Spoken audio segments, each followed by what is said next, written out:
desde educación, literatura, Cámara de Diputados, proyectos. Yo le dije a Miguel, aquí entre nos, Miguel, te voy a provocar, porque Miguel Guerrero decía, no, ahora hay que discutir la reforma fiscal. Eso está consumado, lo están esperando para promulgarlo.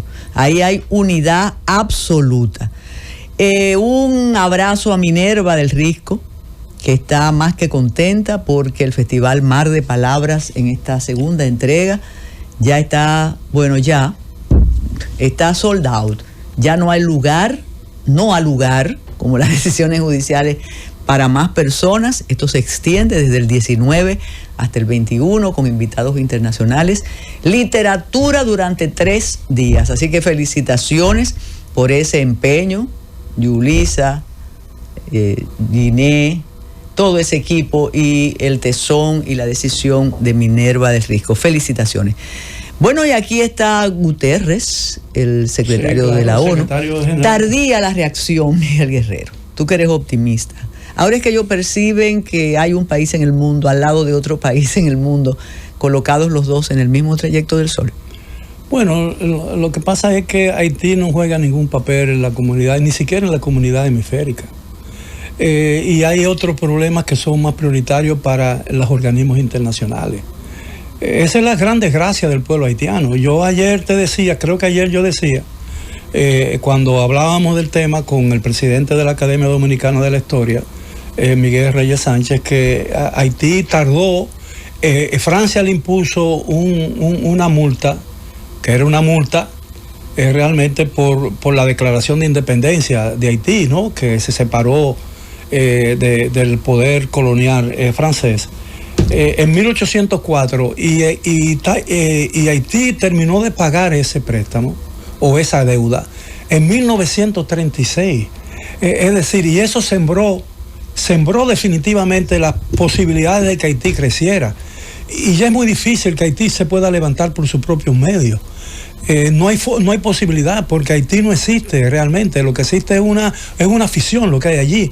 Y una afición controlada por bandas, porque ni siquiera hay una autoridad. Ese es el gran problema que tienen los gobiernos dominicanos. Es decir, cuando van a discutir, porque todos los países fronterizos tienen una obligación de discutir los problemas comunes por el hecho de compartir una misma frontera. Pero nosotros no tenemos interlocutores válidos en Haití. ¿Con quién discutimos? ¿Con quién discute el gobierno dominicano? O el anterior o el que venga después de este. No tiene. Entonces es un problema grave. Es un problema más grave de lo que nosotros podemos imaginarnos. El problema que presenta Haití para la República Dominicana no es la inmigración natural en un país que se está derrumbando o que se derrumbó a un vecino que ofrece ciertas oportunidades como es la República Dominicana. Eso no es el gran problema. El problema es la falta de autoridad en Haití, lo que hace muy difícil un entendimiento que pueda llegar a alcanzar un acuerdo entre las dos naciones para controlar un éxodo que realmente está provocando muchísimos problemas a la República Dominicana, porque no podemos absorber 10 millones de habitantes más en esta pequeña isla. Bien, durante mucho tiempo seguiremos comentando todo lo atinente al caso que involucra la sentencia que condena y que involucra al Adán Cáceres, general Adán Cáceres, mayor general, y a otros militares. Se ha dicho que por primera vez los quepis son condenados. He buscado, y recordemos que cuando la acusación y la sentencia contra Salvador Jorge Blanco estaba involucrado nada más y nada menos que entonces secretario, no ministro, de las Fuerzas Armadas, Manuel Antonio Cuervo Gómez. Por aquellas compras al margen de lo establecido, claro. Era otro el ordenamiento jurídico, pero sí estuvo. Pero esta vez el comentario frecuente, recurrente, es que involucran a una serie de personas ligadas a la milicia dominicana, a las Fuerzas Armadas, que eso no había ocurrido. La pregunta es, ¿un comportamiento como ese fue único de este grupo de militares? ¿O es una práctica que dependiendo el momento se detecta o no se detecta? Bueno, yo no he hecho ninguna investigación sobre el caso. Por eso, porque dicen es la primera vez, pero eso se hace siempre, pero este es el caso que se detectó. No, bueno, yo tengo que creer que, porque así lo ha creído el juez o el tribunal, de que el expediente condenatorio tiene fundamento, ¿no? Porque, claro. Porque por más revancha que haya ido y por más persecución en que esté fundamentado ese expediente, a menos que no existieran causas probables, ¿no?, de corrupción, probablemente el tribunal no hubiera fallado en la forma en que falló, porque le han puesto casi una sentencia máxima de 20 años, claro, para un robo. Porque eso es lo que es un robo, ¿no? No es un enriquecimiento ilícito, estafa contra el Estado, lavado de activos. Sí, claro. Bueno, yo quisiera pensar. Yo quisiera pensar de que eso se hizo atendiendo a una necesidad jurídica, ¿no? Que el expediente tuviera fundamento.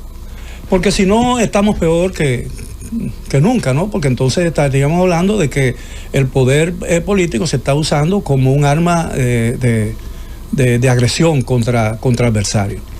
Pero todo el mundo sabe que la corrupción ha sido una práctica consuetudinaria aquí en la República Dominicana.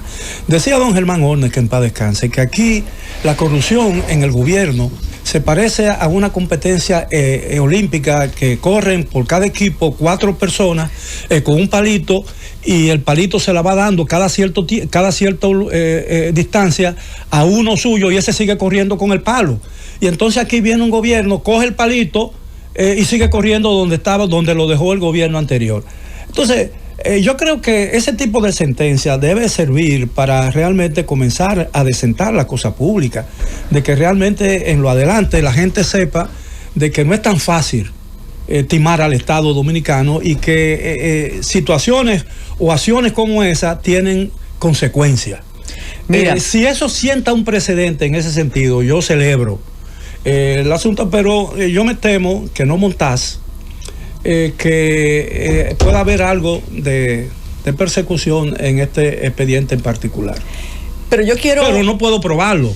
Yo quiero hacer un comentario extra a este asunto de la sentencia. Hay que respetar las sentencias. Sí, claro, las sentencias se apelan. Sí, se apelan, pero hasta que logren la autoridad de la cosa juzgada. Y aquí la debilidad institucional ha llegado a un punto que el Ministerio Público habla, o un juez o un tribunal colegiado habla, y nosotros detrás de los micrófonos sabemos más que ellos.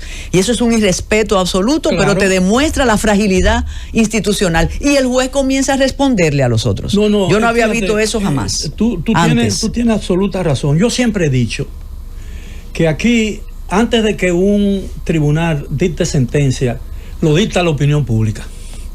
Y es muy difícil que cuando las redes o la opinión pública le cae encima a alguien porque no le guste, por cualquier razón, que un juez tenga el suficiente valentía y entereza para juzgar conforme a lo que oye y ve en audiencia, ¿no? Que eso es lo que oye, y ya lo de la íntima convicción, ya eso no es determinante. Sigue siendo es un factor importante en la aplicación de justicia, pero ya no es lo determinante, supongo yo. Porque como quiera que sea, cuando un juez va a decir sentencia, en el fondo dice, pero yo no veo que este hombre, yo creo que, ¿entiendes? Siempre eso influye de alguna manera. No es determinante. Y tú lo sabes mejor que yo, porque yo no soy abogado, yo soy un lego en quiese tipo de materia. Y tú eres una abogada muy respetada. Quiero decir algo. No, lo que yo quiero volver a otro punto, sí, que tú dijiste al principio. Lo que yo he planteado con relación a la oposición y al tema del plan anticrisis del gobierno dominicano, que aparentemente mi español es tan defectuoso que yo no me doy a entender, porque yo no he dicho, yo lo que he dicho es que no me explico cómo la oposición no interviene y no participa y no trata de imponer su criterio, aunque uno sabe de antemano que no lo va a poder lograr, pero lo menos lo tiene que intentar, porque esa es su obligación, ¿entiendes? Decir, yo no voy a participar en la discusión de este plan del gobierno porque de todas maneras su mayoría la va a aprobar. Porque todos los gobiernos aquí han tenido mayoría en el Congreso, entonces ellos actúan conforme a lo que ellos mismos hacían. ¿Entiendes? Porque ellos sabían que cuando ellos mandaban un asunto al Congreso, su mayoría lo iba a aplicar. Disimulaban un poco más, porque esto está aprobado. Está bien, entonces nada más tiene que ir donde el presidente a promulgarlo. Pero está bien, yo te doy la razón en eso, pero yo no quiero entrar en ese juego. Lo que yo digo es que a mí me parece que la oposición, si no está de acuerdo, como no está de acuerdo, debe por lo menos dejarlo al descubierto, ¿entiendes? Tiene que en el Congreso luchar, denunciar y todo eso, pero entonces lo da como un hecho, ¿cómo te diría yo? Un hecho consumado. Y a mí parece que eso no es una labor de oposición, ¿entiendes? Porque incluso debilita la democracia. Porque para que la democracia funcione como debe funcionar en un país, necesitamos una oposición fuerte. Pero es que la oposición no está fuerte, ni tiene representación en el primer poder del Estado, Miguel. Pero ese poder, esa fuerza se gana, esa fuerza se gana. Y no se gana a base del silencio, se gana a base de la lucha, de la posición, de la denuncia y todo eso. Pues yo lo que quiero exponer de nuevo, un tema recurrente para el cambio. Tan recurrente que es frágil y que los hechos demuestran que fue una premisa exitosísima para el triunfo, pero que en la práctica es lábil, débil, que es el asunto ético y la lucha contra la corrupción. Yo quiero exponer algo, Miguel, que en campaña se habla, y sobre todo quienes tienen el mejor manejo de la palabra lo dicen mucho, la auditoría visual. Y ahora que volvemos al caso militar y policial. Pero es que por auditoría visual ya hay un compromiso de generales, de capitanes, de mayores, de coroneles, que lo saben los apóstoles de la ética, de la sociedad civil, que además tienen espalderos que le mandan esos mismos coroneles, mayores, generales, jefes, directores, para cuidar sus hijos y para cuidarlos a ellos. Usted lo sabe, sí, y sabe de colegas suyos que mientras están trabajando tienen a 3 representantes de las Fuerzas Armadas o de la policía esperándolos, y esos son los primeros que hablan de ética y de la auditoría visual, y van a las casas de veraneo de esos coroneles, generales, mayores y sargentos y no dicen nada. Y comparten con ellos sus comilonas, sus pasadías, sus yates, su carro de carrera y no dicen nada. Entonces, ¿dónde se quedó la auditoría visual? Para los contrarios.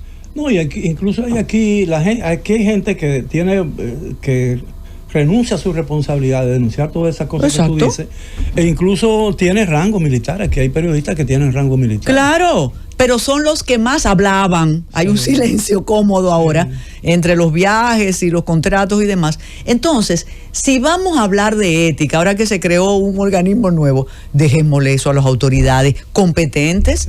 Vamos a permitir que el órgano persecutor pueda tocarle la puerta, no de madrugada, pero a todos los representantes de los estamentos nacionales. Sí, yo creo que es una intromisión inaceptable que uno intervenga y que asuma error de un tribunal cuando hay un caso de corrupción en discusión en la sociedad.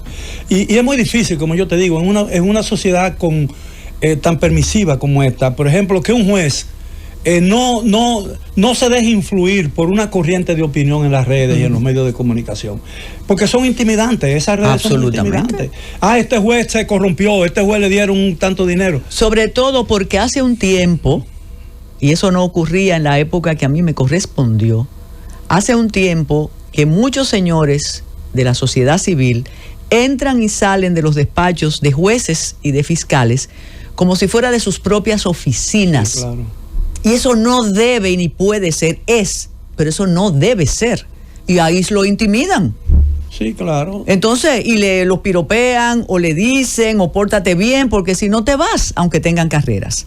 Entonces, sí, ese es parte del problema. Es decir, yo no conozco la vida interior de la justicia, ¿no? Cómo funciona, porque esos asuntos no son de mi competencia, son de mi interés como periodista, ¿no? Finalmente, porque yo escuchaba a un profesor que yo tenía en la universidad, no en la escuela de Derecho, sino en otras escuelas, que decía que era abogado, el doctor Richet Acevedo, un hombre muy pronunciado, que decía él nos decía a nosotros señor Guerrero, y él decía a los estudiantes, no le decía por nombre de pila, porque establecía una distancia entre los estudiantes que yo creo que se ha perdido, y eso ha perjudicado la educación dominicana.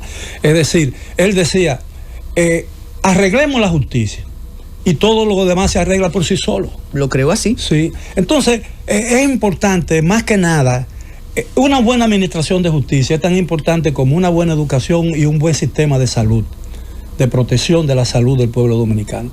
Entonces, yo me levanté hoy con una enorme preocupación cuando vi lo que trajeron las noticias de los medios de comunicación. Pero para concluir este aspecto, y un saludo a todos esos magistrados y magistradas uno dice el interior, pero no, de las distintas provincias, porque hay un detalle pernicioso.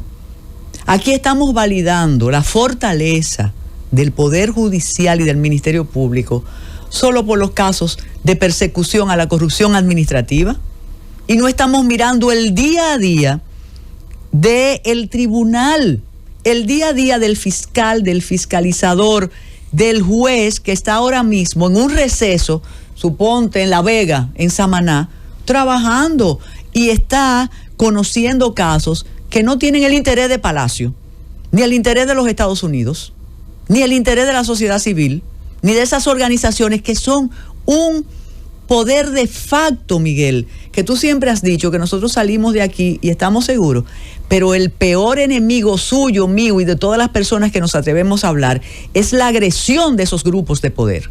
Sí, claro. Que son capaces de destruirte moralmente y se quedan igualitos. Entonces no podemos validar el éxito del Poder Judicial y el Ministerio Público por las sentencias de corrupción administrativa y los casos mediáticos, que son muy bonitos, bueno, y tienen acondicionador de aire. No, porque si tú no estás de acuerdo con una corriente de opinión, posiblemente a ti te fusilan mediáticamente. Y entonces es muy difícil. Y aquí la gente teme decir lo que piensa sobre muchas cosas por temor a lo que digan en las redes. Incluso la clase política. Mira, yo siempre pongo como ejemplo, no sé si contigo lo he hecho, que una vez yo me topé con un amigo mío, me encontré con un amigo en un lugar. Y él que es un dirigente político de un partido de oposición, que era del Partido Reformista, para yo decir, no voy a decir el nombre, pero... Y entonces él había dado una declaración. Y que resucitó el Partido Reformista, dice. Bueno, tú que querías. No, y entonces él dio una declaración que a mí me pareció que coincidía con un planteamiento del gobierno. Eso era en el gobierno de Danilo Medina. Y entonces yo le dije, oye, pero el presidente ha convocado una reunión en Palacio porque ustedes no van, y eso que tú dices porque tú no lo dices. Pero si yo voy a Palacio me crucifican en las redes.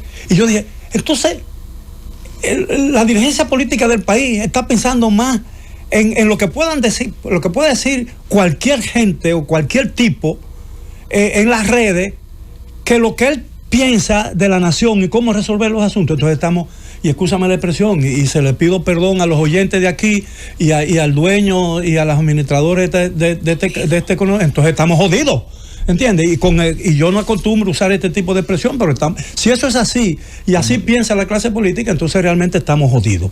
Miguel, tú decías que cuando te levantaste te preocupaste a leer los titulares. Diga por qué. Porque yo siempre he creído que cualquier problema económico tiene una solución, porque este país ha demostrado a lo largo de los últimos años que puede levantarse cada vez que cae, y puede levantarse por sus propios méritos y su propio asunto.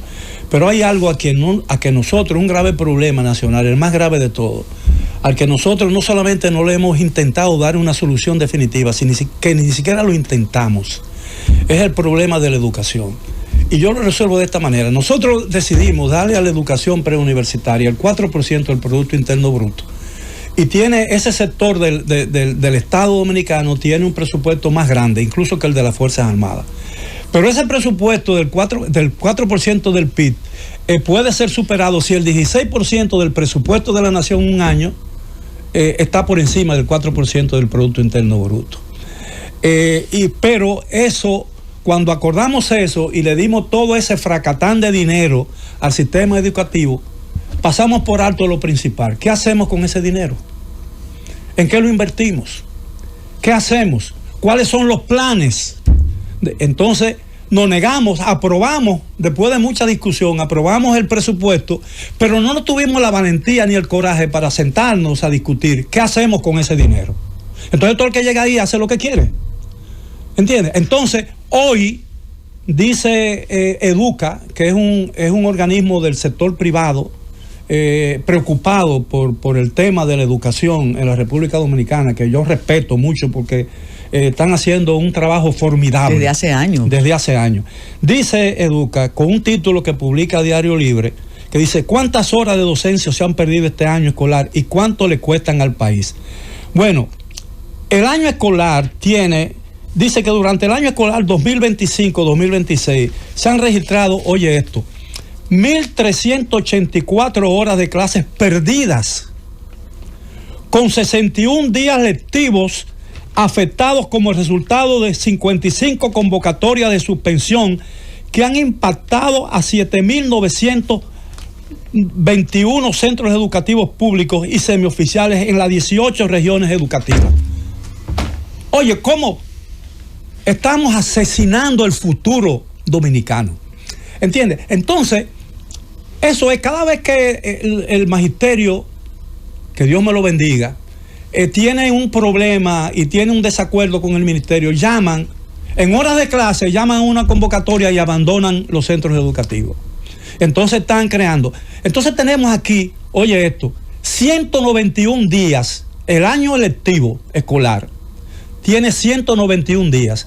Es decir, que los profesores, el magisterio, tiene 171 días de vacaciones. Que repita la cifra, te pide un oyente aquí. Mira, dice, eso lo dice Diario Educa y lo publica Diario Libre, que dice que durante el año escolar 2025-2026 se han registrado 1.384 horas de clases perdidas, con 61 días lectivos afectados como resultado de 55 convocatorias de suspensión que han impactado a 7.921 centros educativos públicos y semioficiales en las 18 regiones educativas del país.